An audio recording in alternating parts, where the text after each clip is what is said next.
otxonaga kelganda qanaqa kiyimda kelish kerak? Birinchi bo'lib bu bridji. Demak, biz o'tiramiz, egarda o'tiramiz. Bunga maxsus bridji kerak bo'ladi. Bridji qanaqa ko'rinishda bo'lishi kerak? Uni maxsus mana bu yoqqa rezinkalari bo'ladi. Bu rezinkalar nimaga kerak? Chunki egarda ushaysizlar. Ikkinchisi bu oyoq kiyim. Maxsus oyoq kiyim. E'tibor bersanglar bu etikga o'xshaydi, lekin bu etik emas. Bu maxsus oyoq kiyim. Egarda o'tirganda streminadigan narsa bor, ya'ni oyoq ushab turadigan metalik narsa bo'ladi. Uni oyoqqa kiyib turiladi.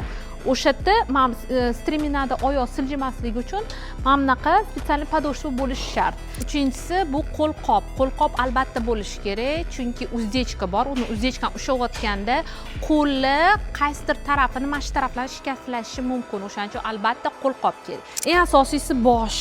Boshni ehtiyot qilish uchun kaska. Kaska bo'lmasa otga umuman o'tirmanglar, o'ylamanglar ham eplay olaman deb umuman o'tirish kerak emas, chunki otam bu tirik jonzot, uni qo'rqishi bor, uni qochib ketishi bor, uni o'zidan o'zi o'ynab ketishi bor.